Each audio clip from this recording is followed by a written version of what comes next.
MSW Media. News with swearing. Daily beans, daily beans. Daily beans, daily beans. Hello and welcome to the Daily Beans for Thursday, September 25th, 2025. Today, Jimmy Kimmel returned to the air with a fantastic monologue worthy of the moment. The U.S. Attorney in the Eastern District of Virginia is going to try to get a grand jury to indict Jim Comey, despite investigators and prosecutors saying there's no probable cause. Adelita Grijalva has won the special election in the Arizona 7th District to fill her late father's seat, and she is the final signature needed on the discharge petition to release the Epstein files. A judge has warned that the Department of Justice may have violated Luigi Mangione's right to a fair trial. Another federal judge says Trump violated the law when he fired all those inspectors general, but stopped short of reinstating them. A sniper opened fire on a Dallas ICE facility, killing one detainee and wounding two, turning the gun on himself. The Trump administration is rehiring hundreds of federal employees fired by DOGE. Reality Winner speaks out in her new memoir, I Am Not Your Enemy. And a big old bronze statue of Trump and Epstein holding hands has been removed from the National Mall. I'm your host, Allison Gill. Hey, everybody. Happy Thursday. Dana's going to be back tomorrow. Like I said, thank you for hanging in there with me solo. Today, I'm going to be talking with Reality Winner about her new memoir called I Am Not Your Enemy. You don't want to miss that discussion. Jimmy Kimmel returned to air, at least on some stations, where he wasn't preempted by oligarch assholes at Sinclair and Nexstar. And it was a great monologue. I was like, no press, writing that monologue, probably the most watched monologue in the history of any late night television show. But let's listen to a couple of clips before we get to the hot notes. First up is a clip about Donald Trump being so thin-skinned that he is incapable of taking a joke. The President of the United States made it very clear he wants to see me and the hundreds of people who work here fired from our jobs. Our leader celebrates Americans losing their livelihoods because he can't take a joke. All right, next, Jimmy Kimmel did take some time to talk about freedom of the press, and this was important. He's gunning for our journalists, too. He's suing them. He's bullying them. Over the weekend, his foxy friend Pete Hegseth announced a new policy that requires journalists with Pentagon press credentials to sign a pledge promising not to report information that hasn't been explicitly authorized for release. That includes unclassified information. They want to pick and choose what the news is. I know that's not as interesting as muzzling a comedian, but it's so important to have a free press, and it is nuts that we aren't paying more attention to it.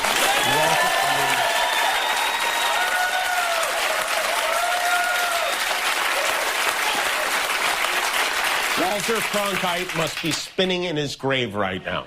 He's dead, right? Yeah. And then, of course, there's the Streisand effect of it all. He did his best to cancel me. Instead, he forced millions of people to watch the show. That backfired bigly.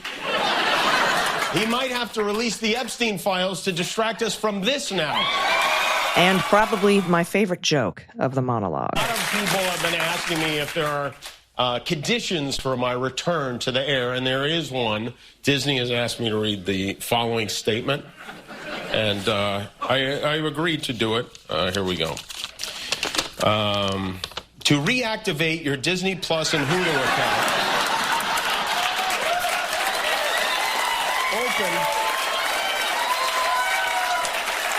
open the Disney Plus app on your smart TV or TV-connected device.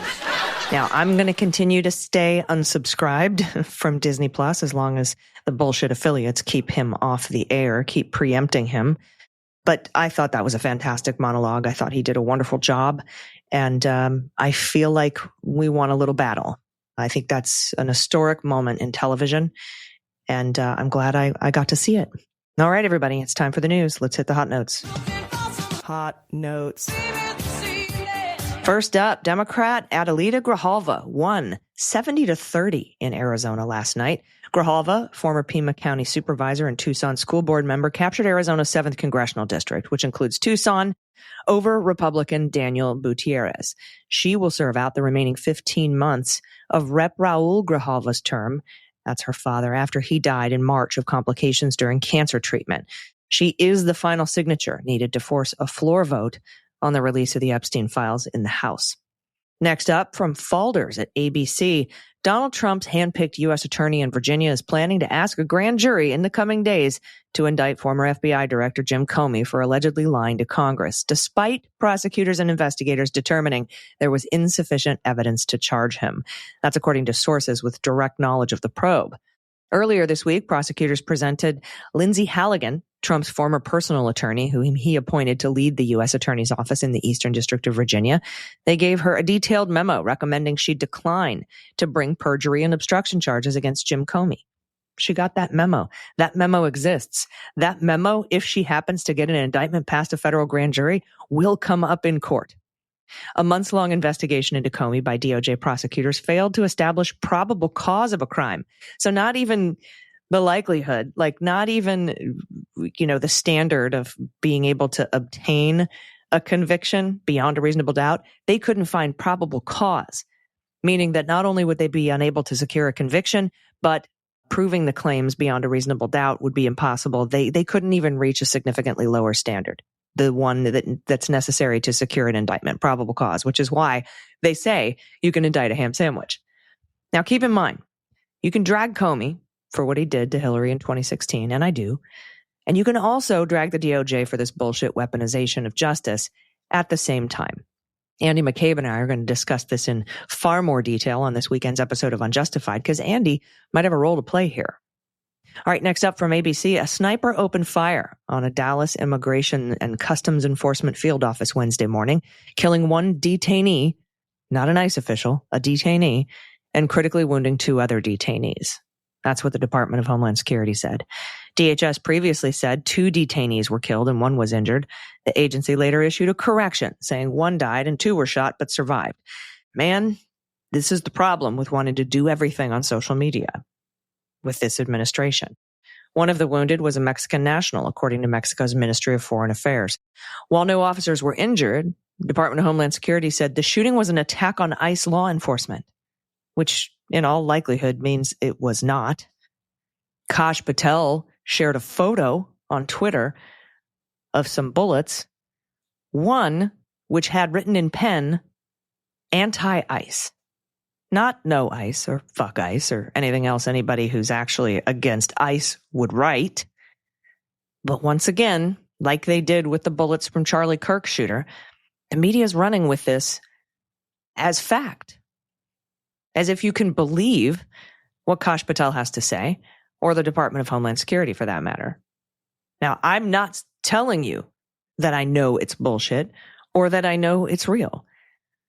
I'm saying it needs to be reported that they got it wrong last week, but here's what Kash Patel is saying on Twitter about something that was written on one of the bullets in pen.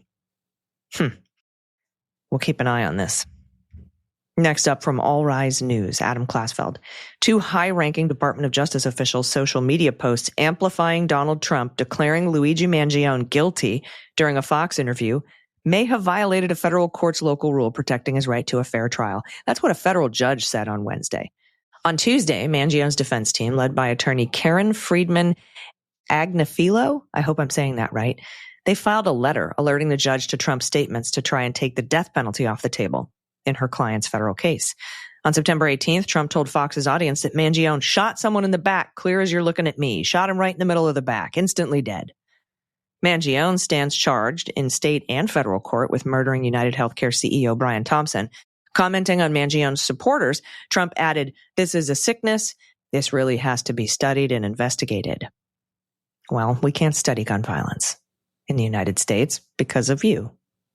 Anyway, U.S. District Judge Margaret Garnett warned prosecutors early to comply with the Southern District of New York's local criminal rule 23.1 governing free press and fair trial directives. On April 25th, Garnett issued an order, quote, directing the prosecution team to ensure that the highest levels of the Department of Justice, up to and including the Attorney General, were aware of and understood they were bound by this rule. Mangione's lawyers notified the court that at least two high-ranking officials, Chad Gilmartin and Brian Neves, echoed Trump's words on social media posts on September 20th. declaring Mangione guilty. 2 days later, White House Press Secretary Caroline Leavitt referred to Mangione at a press conference as a left-wing assassin who shot United Healthcare CEO Brian Thompson right in the back in New York City. Stephen Miller also described Mangione as an example of radical left terrorism, a political alignment that his attorneys deny. Quote, the government has indelibly prejudiced Mr. Mangione by baselessly linking him to unrelated violent events and left-wing extremist groups, despite there being no connection or affiliation. That's what the defense's legal brief said, following up with a not-so-thinly veiled allusion to Charlie Kirk's assassination. Quote, again, it's not, don't call it an assassination, but, quote, a recent tragic high-profile murder has only increased this prejudicial rhetoric. The attempts to connect Mr. Mangione with these incidents and paint him as a left-wing violent extremist are false, prejudicial, and part of a greater political narrative that has no place in a criminal case, especially one where the death penalty is at stake. Judge Garnett ordered prosecutors to respond to Mangione's filing by October 3rd and submit a sworn declaration from a person of suitable authority about how the alleged violations occurred. Quote, the government is also directed to advise the Deputy Attorney General for dissemination within the department as appropriate that future violations may result in sanctions, which could include personal financial penalties, contempt of court findings, or relief specific to the prosecution of this matter. The government's declaration shall also include confirmation that this message has been conveyed to the Deputy Attorney General. The judge added that she'll consider other statements by government officials cited in Mangione's defense filing when she decides his death penalty motion. All right, next up from CBS, a federal judge Tuesday declined to reinstate a group of internal watchdogs at 8 federal agencies who were fired by Trump earlier this year, but she wrote that the president broke the law when he ousted them without notifying Congress and providing a justification for the removals. This is U.S. District Judge Anna Reyes. She declined the officials' request for an order allowing them to return to their jobs as inspectors general unless Mr. Trump removes them in a way that complies with federal law. Reyes said the plaintiffs, 8 former government watchdogs, failed to show that they had suffered irreparable harm as a result of their firing. She noted that even if the officials were reinstated to their roles as they asked to be, Mr. Trump could remove them again after 30 days by providing notice and a rationale to Congress, requirements laid out in the Inspector General Act. Quote, the court recognizes the plaintiff's exceptional service as inspectors general, marked by decades of distinguished leadership across multiple administrations. They sacrificed much to take on the role of an IG and its many demands, no doubt including substantial time away from family and far larger paychecks available in the private sector. That's what Reyes wrote in her 20-page decision. She went on to say, they deserved better from their government, and they still do. Unfortunately, this court cannot provide plaintiffs more. Still, she said, Mr. Trump violated the law when he fired the internal agency watchdogs without telling Congress or laying out the reasons for removal. Quote, President Trump violated the IGA. That much is obvious. That's what the judge wrote.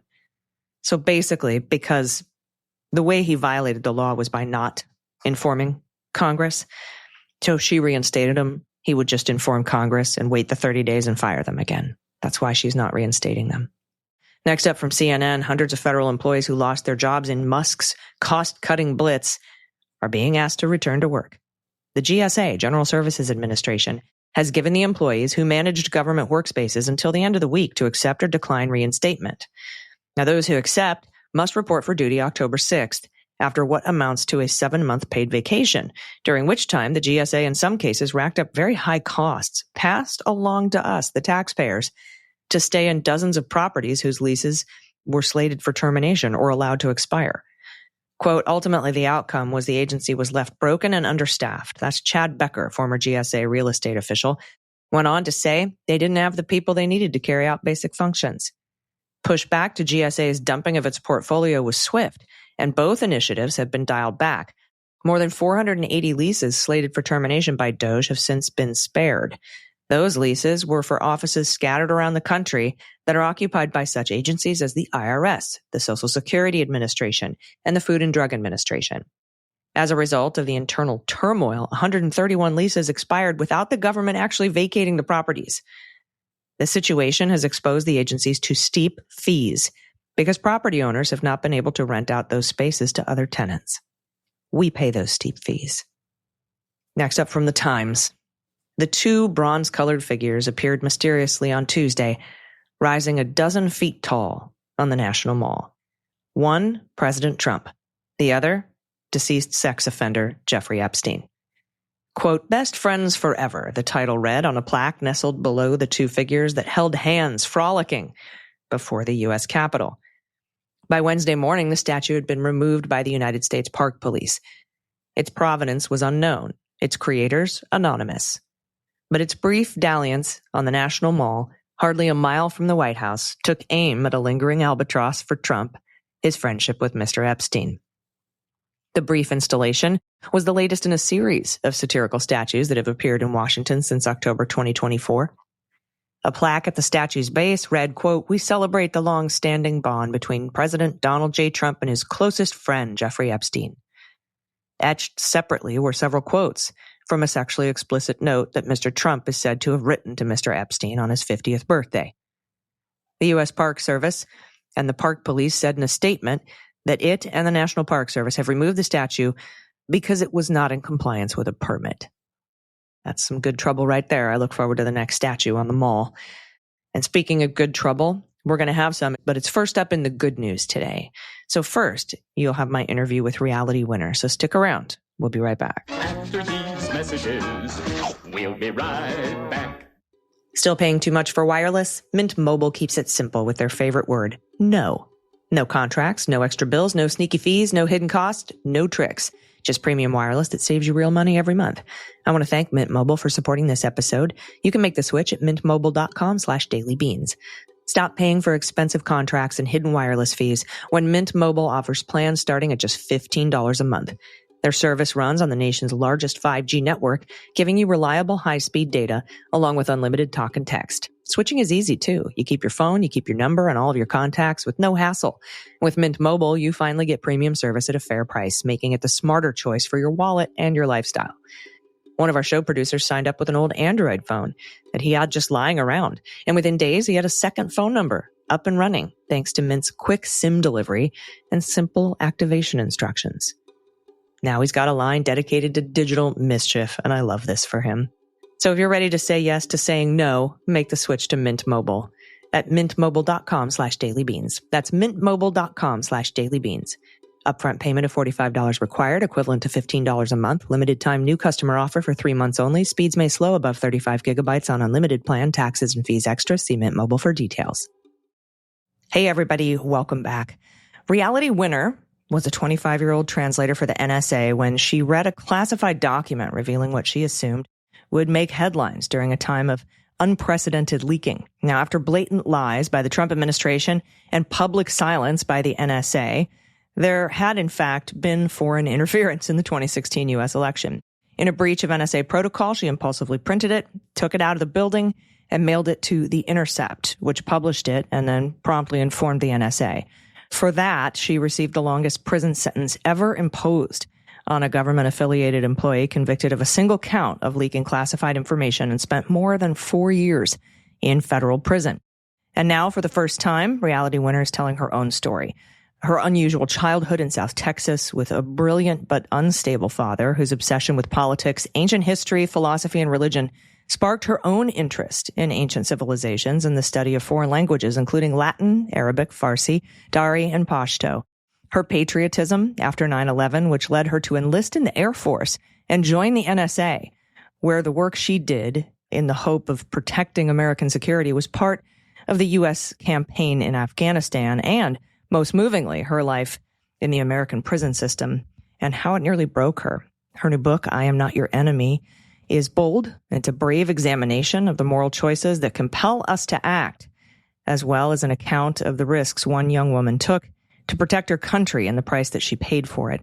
It's also a powerful argument for standing up for what you believe in during uncertain times, and an inspiring message, which is as relevant now, maybe even more so, as it was when she made her decision. So please welcome to the Daily Beans, Reality Winner. Hi, thank you so much for having me. I'm really excited to be here.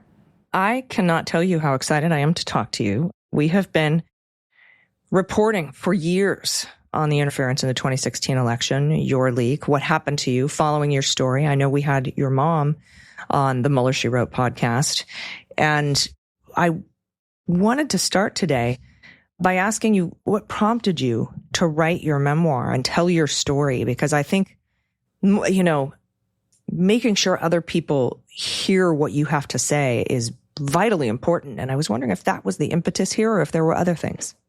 My personal reason for writing this is the 4 years of having other people tell my story for me, talk about things like just who I am as a person. Never really being able to put it all out there in long form. I've done a lot of interviews and there's never quite enough time to explain everything or give the backstory to the backstory. And so what I had hoped to accomplish in this memoir is to talk about my life leading up to the decision, like all the way from childhood, what made me to be the kind of person who doesn't just sit back and wait for other people to act. And then to really try to preserve as many of the people I had met in prison, as well as give that firsthand experience of what we're doing wrong in this country regarding criminal justice, so that hopefully, a year from now, I'm not still giving interviews trying to explain to people why I did what I did. So this is definitely closing a really big door in my life. All right. Answering the questions everyone has once and for all, right? Closing a chapter so that you can open another one. I remember for me growing up, my dad was in the Air Force. He got out before I was born, and well after he passed away from exposure to Agent Orange, complications from exposure to Agent Orange, I learned that he spoke Russian. He took a Russian learning course, and his job in the Air Force was to intercept and translate and decrypt Russian messages because the Russians were helping the Viet Cong, the North Vietnamese, during the Vietnam War. And so he was using that intelligence to find supply lines coming in on Russia and give that to the Misty pilots to take them out. And then afterwards, he was very much about fairness, about justice, and, against authoritarianism in every form, particularly when it comes from the Soviets. And so that's where I get my sense of what I need to do and what my purpose is.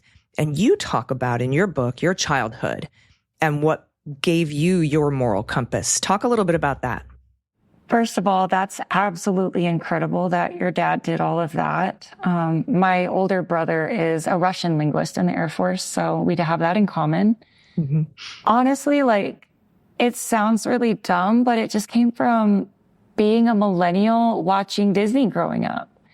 I feel like every Disney movie is somebody who breaks really big rules, but at the end of the story is like, well, I just did this to help somebody, right? Anything to help a friend or to do the right thing. And I think it's just really unfortunate in our culture that in our storytelling, we always praise the individual. We're a highly individualistic society, and we're always questioning authority. That's like,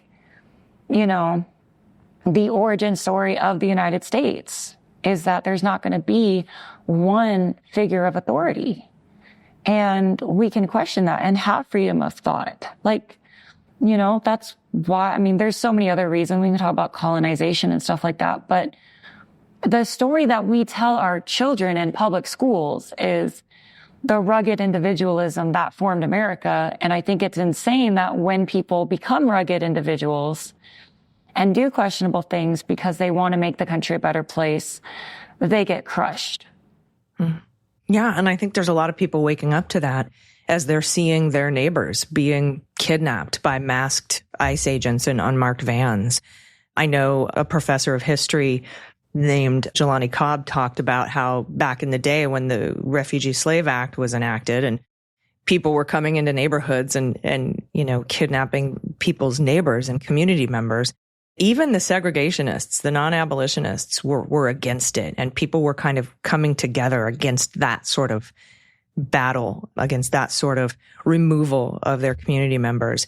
And I think that's why it's so fascinating that your book, you don't have to have worked for the NSA and leaked a document to connect with you on multiple levels about what your message is in this book.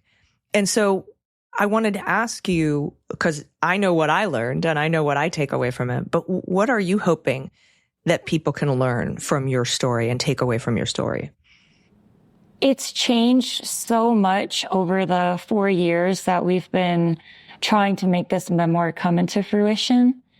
And I think right now, a lot of people ask if it's a cautionary tale.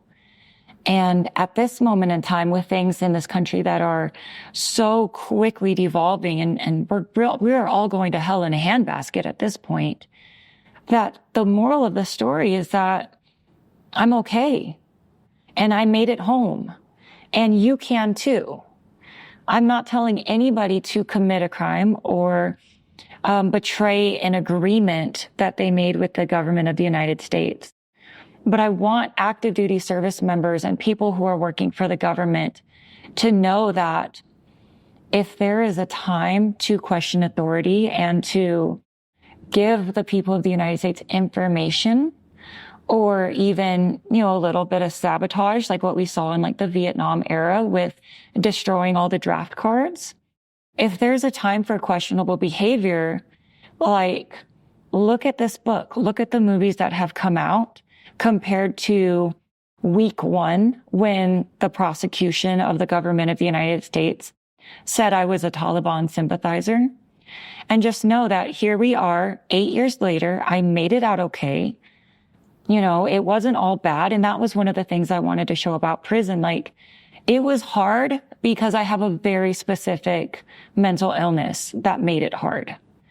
But the people I met, I met some of the greatest people and I had a lot of fun. It was the first time as an adult that I had friends. And it was okay. And I also, what I'm trying to say now is it's not something that was really said a lot in the memoir, but if you work for the government right now and you are white, you may get arrested, but you're not going to get sent to El Salvador. You're not going to be disappeared, like anybody else, anybody with the foreign, like we all have foreign names. First of all, none of us are from the North American continent, but you are not going to be disappeared. Right. So use your privilege for the greater good. So that's my message right now. I appreciate that. Yeah. And I often think of, the clash between doing what's right and it being against the law. Think of Ellsberg and the Pentagon Papers, which impacted my dad quite a bit when that came out. I would like you to talk about, you just mentioned that you've, made friends probably for the first time as an adult when you were in prison. Talk a little bit more about how prison has changed you and your perception of right and wrong. It taught me a lot about sentencing disparities. I think it's very easy to hear about it in the news, but to talk to somebody like my roommate, Parissa Dixon, passed away earlier this year, but she got 9+ years for like $32,000 in wire fraud.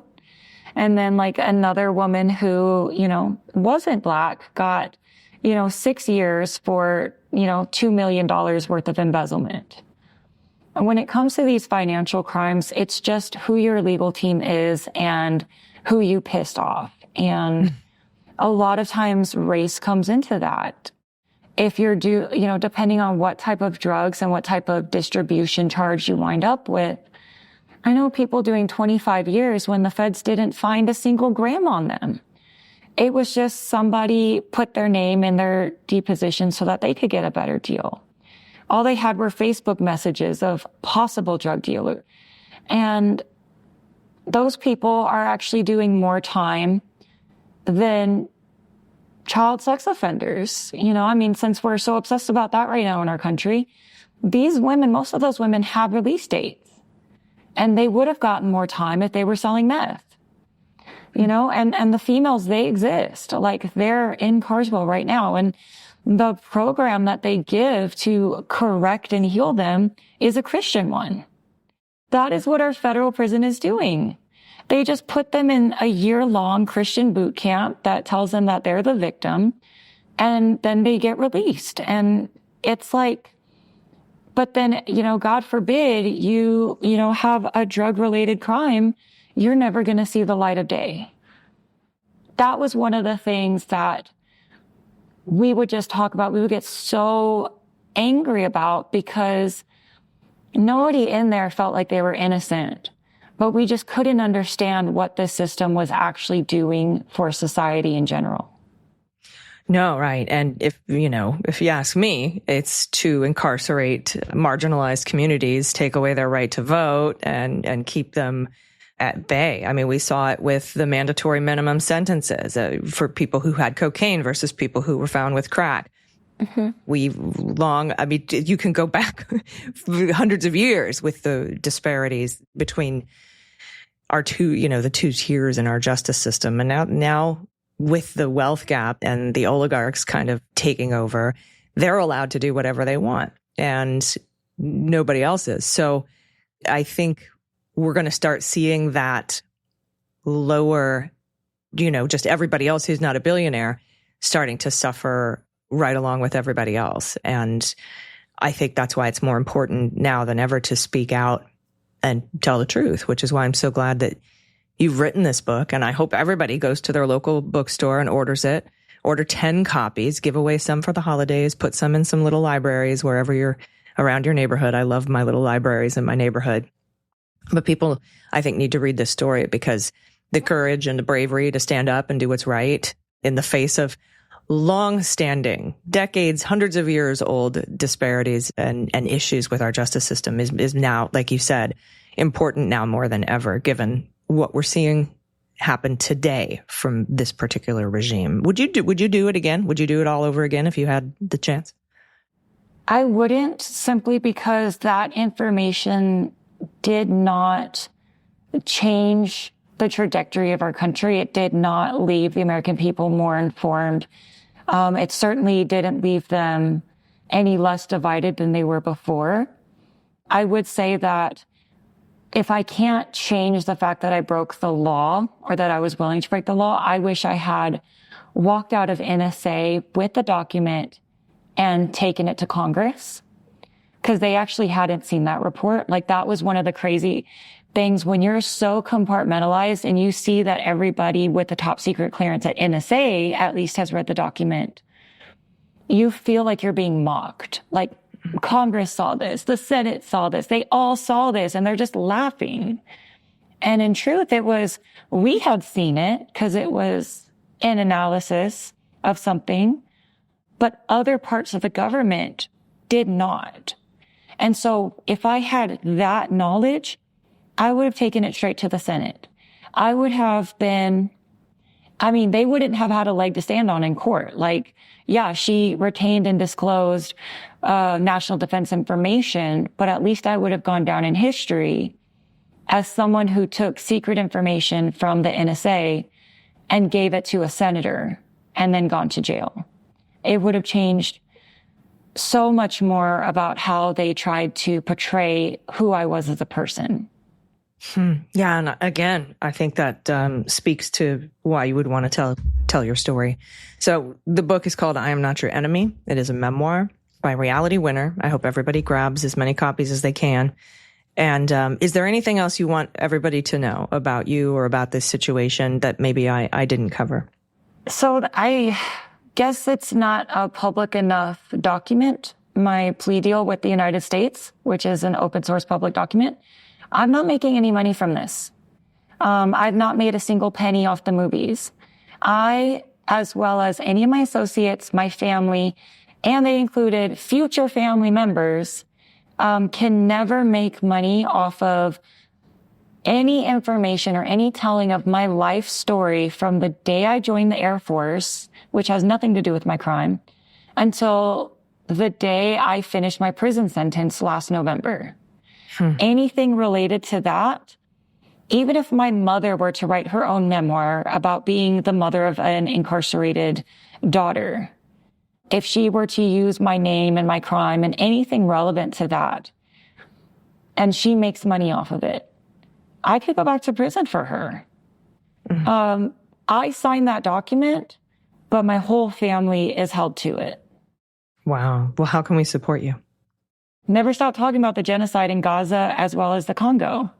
There's multiple genocides going on right now, and they're all caused by, Western colonialism. All right. Well, thank you for that. I really appreciate everything that you've done, and I'm glad that you came to talk about it with me today here on the pod. So I wish you the best of luck, and we will continue to talk about the genocide in Gaza and the Congo. I'm glad you brought that up. Most people miss that. Yeah. So thank you very much for your time today. I appreciate it. Reality winner, everybody. Thank you so much. Everybody stick around. We'll be right back with the good news. Hey, everybody. Time to tell you about my favorite subscription service, Naked Wines. Trying to pick out wine at the store is exhausting. That's why Naked Wines is such a relief. It simplifies the entire process by delivering curated, amazing choices from independent winemakers straight to your door. If you ever walked into the store, you stare at the wall of wine and you walk out more confused than when you walked in. That used to be me, but now when I host friends, I keep it simple with Naked Wines. Naked Wines is a service that directly connects you to the world's finest independent winemakers so you can get award-winning wine delivered straight to your door. So please join us in thanking Naked Wines for supporting our show. Go to nakedwines.com/dailybeans, use our code dailybeans for the code and the password, and you'll get their incredible deal of 6 bottles of wine for just $39.99. What I appreciate most is the variety and the discovery. Each shipment brings new things to try. The rating system helps the service fine-tune my future boxes. And splitting a shipment with friends makes entertaining effortless and keeps our home stocked for guests. Naked Wines has been supporting independent winemakers for more than 15 years, funding their craft so they can focus on the wine quality. They cut out the middleman at Naked Wines, and that lets winemakers offer better value, up to 60% less than retail prices without sacrificing flavor or craft. And there's no membership trap either. No commitments, no hidden fees. That makes it easy to try the service, pause it when you want, and keep it as it fits your life. So if you like discovering wines with story and value that actually make sense, Naked Wines is the simplest way to level up your entertaining and your evenings at home. So now's the time to join the Naked Wines community. Head to nakedwines.com/dailybeans, click enter voucher, put in my code dailybeans, all one word, for the code and the password, and you'll get 6 bottles of wine for just $39.99 with shipping included. That's $100 off your first 6 bottles. That's nakedwines.com/dailybeans and use code and password dailybeans for 6 bottles for $39.99. You'll be glad you did.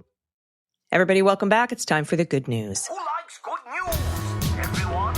Then good news, everyone.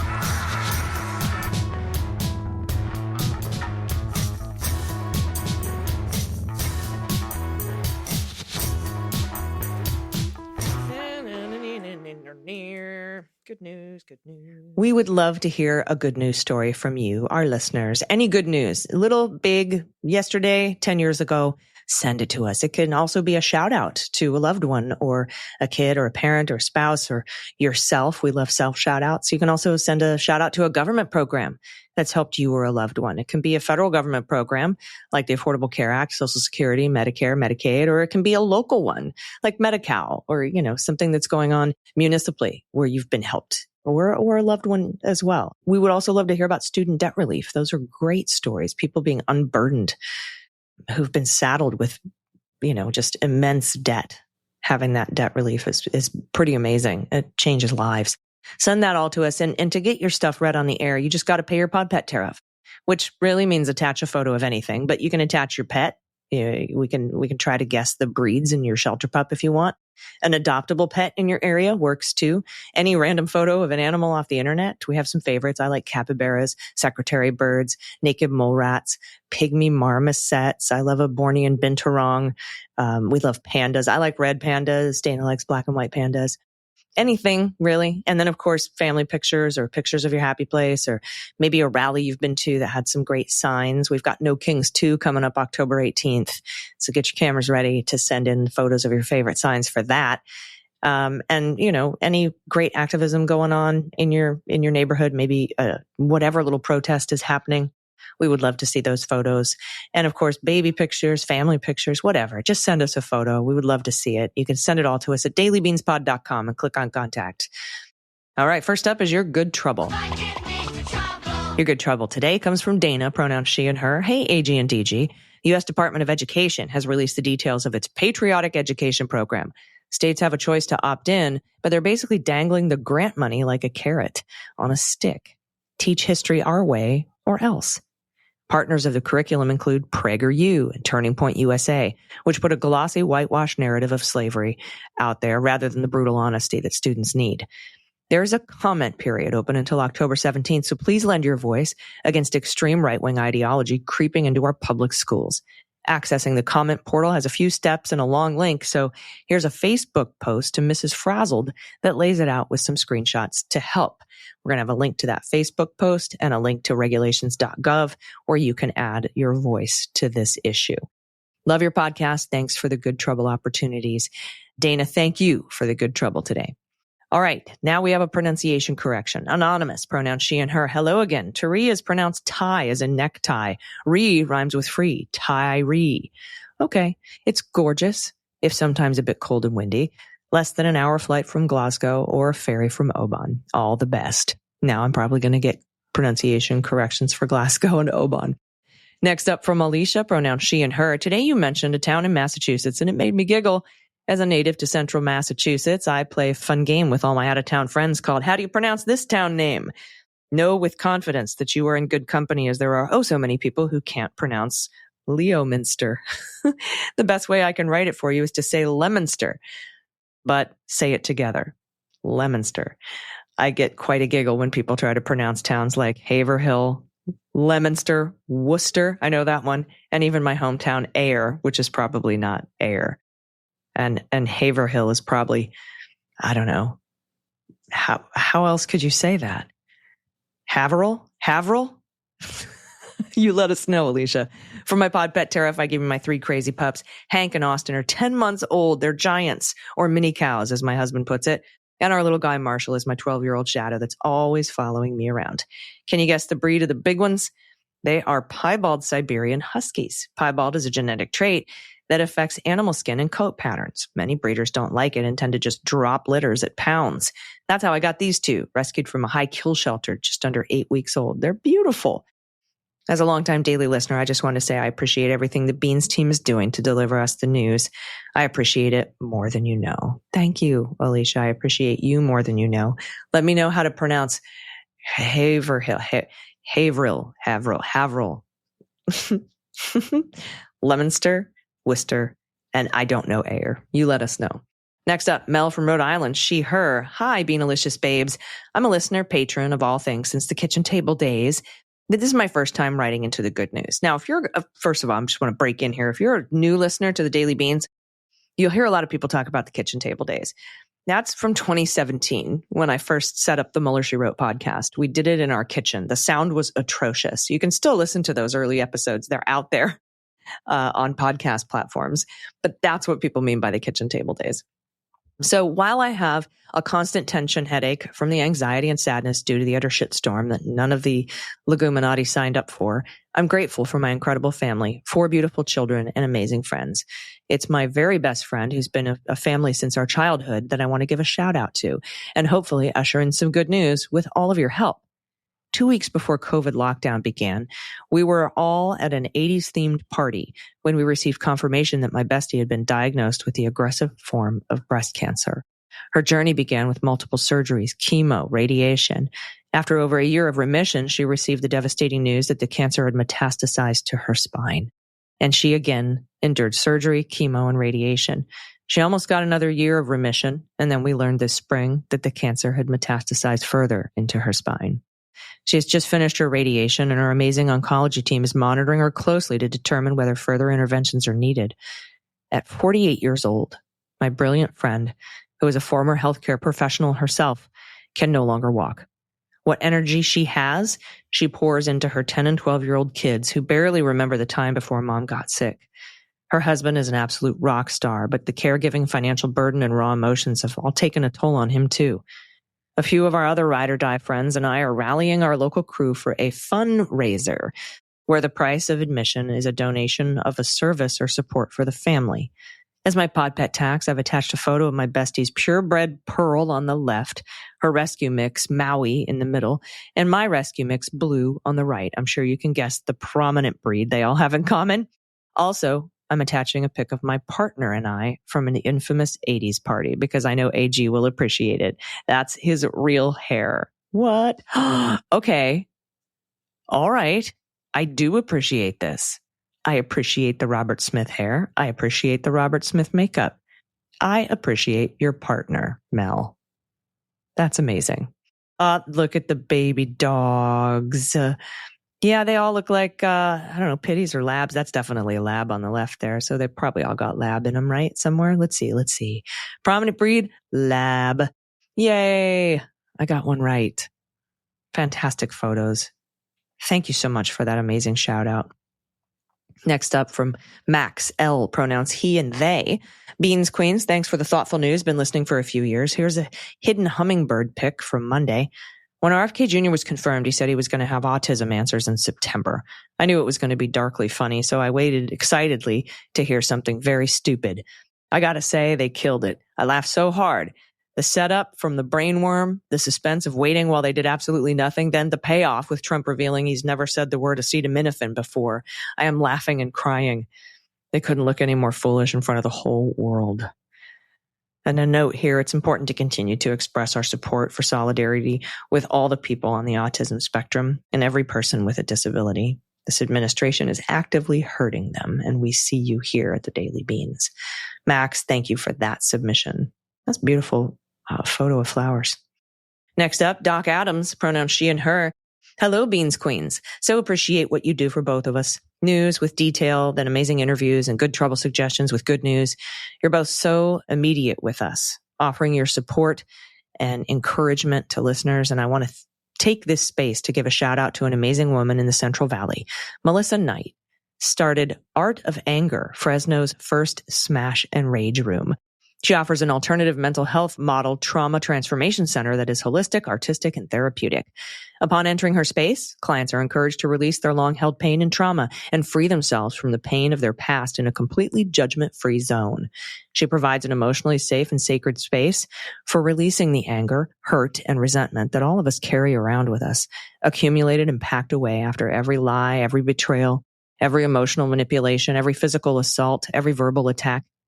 Melissa Knight is a personal life, spiritual development, and executive coach, an Akashic soul records practitioner, and a Taoist Needin practitioner. If I'm pronouncing any of that improperly, just let me know. As well as a medical intuitive empath and energetic healer who specializes in healing trauma. Melissa's work focuses on helping others to stand in their power and reclaim and heal their feminine and masculine divine as they begin or expand their self-discovery and self-love journey. She has been a consultant, trainer, and coach for nonprofit health and human service organizations nationally and internationally for 30 years. I simply am not able to express how special this human being is and her reach into others' hearts. So many in our communities are doing exceptional emotional and spiritual work, and that needs our attention, respect, and support. Attached is a picture of my boys. Breeds not hard to guess, nor their names hard to understand. Sunny and Hershey. Sunny is a golden, and Hershey is a Choco Lab. Oh, so beautiful. That's wonderful. Melissa Knight. Thank you, Doc Adams. Appreciate that. It's a great shout out. Next up, it just says she. Aloha, I love your show. I listen to it in the morning while I walk my dogs. My good news is about this amazing nonprofit, RYSE, maybe Rise Hawaii, RYSEHawaii.org. I've been involved with it for about 8 years. We're a group of concerned individuals who helped out with providing food and supplies to a drop-in center for homeless youth. We realized they had no place to go after we closed at 6 p.m. So with the help of the amazing director, Carla, we were able to obtain the lease to a broken-down school on state property, and we renovated it with volunteer help, Rotarians and UH athletes, mostly women basketball players. It became the first live-in shelter specifically for youth, 18 to 24. This is the most vulnerable population of homeless here and possibly nationwide. We were able to house 20 young people in small private rooms with group bathrooms, kitchen, and living space. 8 years later, we have expanded to 7 group homes and more on the way. We helped house about 178 youth just last year. We use our original shelter as the hub. No barrier to entry. We provide all the life skills these youth need and that they did not receive from parents or foster parents. We put them in drug rehab if it's needed. We help with financial literacy classes, filling out rental applications, medical appointments, and many more services, including job training. We have to fundraise more strategically now with the loss of some federal funding, but we will succeed. Here's a picture of one of my dogs with a much-deserved post-work beverage. Little poodle baby. All right, everybody, rysehawaii.org. If you can help out, that would be amazing. Thank you, everybody, for your amazing good news. We really, really appreciate it. Dan will be back in your ears tomorrow with me. Thanks for hanging with me solo. Thanks to Reality Winner for talking to me today. Just such a brave person. I appreciate all of you. And until tomorrow, please take care of yourselves, take care of each other, take care of the planet, take care of your mental health, and take care of your family. I've been AG, and them's the beans. The Daily Beans is written and executive produced by Allison Gill with additional research and reporting by Dana Goldberg. Sound design and editing is by Desiree McFarlane, with art and web design by Joelle Reeder with Moxie Design Studios. Music for The Daily Beans is written and performed by They Might Be Giants, and the show is a proud member of the MSW Media Network, a collection of creator-owned podcasts dedicated to news, politics, and justice. For more information, please visit mswmedia.com. MSW Media.